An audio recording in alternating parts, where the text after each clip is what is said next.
Pour dresser un bilan des travaux de cette 35e session ordinaire du sommet de l'UA, nous retrouvons notre envoyé spécial depuis Addis Abeba, Daouda Sow. Bonsoir Daouda. Oui, bonsoir Sana. Quel bilan peut-on faire des travaux des chefs d'État et de gouvernement des pays membres de l'Union africaine?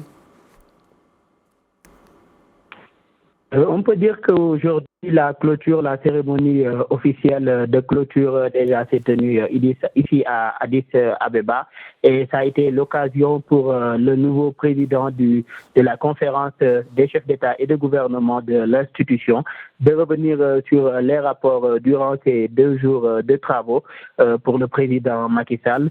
Et il est urgent aujourd'hui que des conditions d'engager aujourd'hui des solutions face aux problèmes de paix et de sécurité auxquels le continent est confronté, les questions de terrorisme, la récurrence des coups d'État et également bien d'autres urgences qu'il a eu à soulever. Et pour cela, il a appelé les communautés et les pays africains à s'unir pour le développement de l'intégration en Afrique.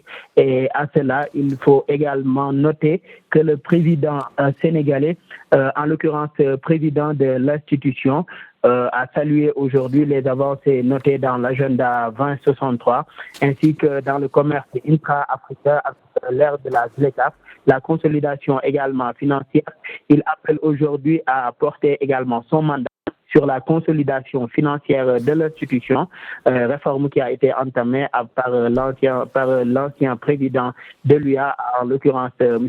Paul Kagame, aussi résoudre les questions énergétiques où, on le sait, toujours en Afrique, plus de 600 millions de personnes aujourd'hui vivent dans l'obscurité. Également, il a été question d'aborder le sommet Union africaine et Union européenne qui se tient pour bientôt. Et par rapport à ce sommet-là, cette année, une déclaration majeure va être faite selon le président Macky Sall.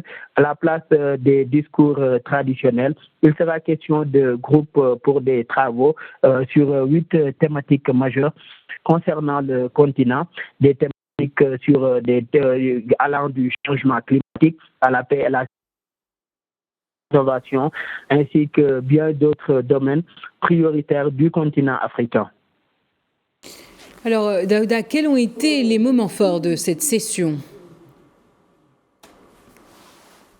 Les moments forts de cette session aujourd'hui ont été surtout pour le président en exercice de l'institution ainsi que le président de la commission Moussa Faki Mahamat qui sont revenus aujourd'hui sur la proposition faite lors de l'ouverture par le Premier ministre éthiopien de créer un grand média panafricain qui sera chargé aujourd'hui de montrer le vrai visage de l'Afrique puisque, estime-t-il, l'image aujourd'hui véhiculée à travers les médias internationaux sur l'Afrique est une image négative.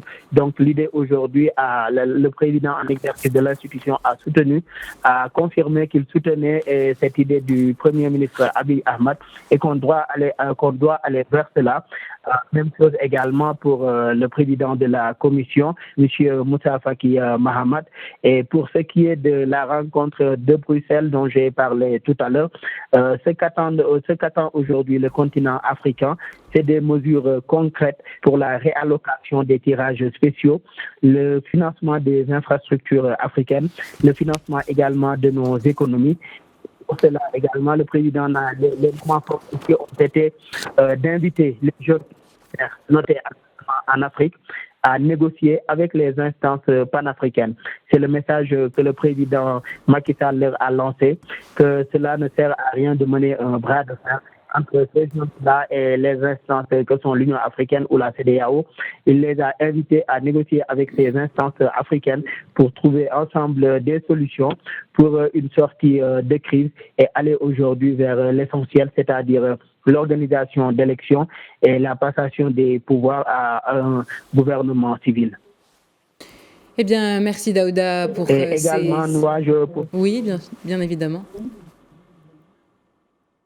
Oui, également, je voulais ajouter que le président de la commission, Faki Mahamat, est revenu sur une question sur laquelle il a été interpellé par les journalistes, à savoir la question sur l'Israël, comme membre observateur de l'Union africaine.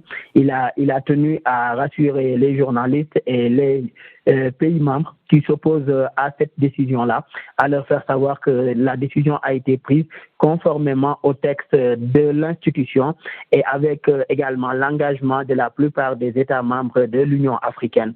Et il a également invité à travailler sur les causes profondes de ces successions de coups d'État notés sur le continent et également rappeler que l'Union africaine soutient les communautés sous-régionales, à savoir la CEDEAO et les autres communautés sous-régionales. Merci Daouda Sow. De solutions face à ces situations. Très bien, merci. Merci Daouda Sow pour ces précieux éclairages. Je rappelle que vous êtes notre envoyé spécial depuis Addis Abeba.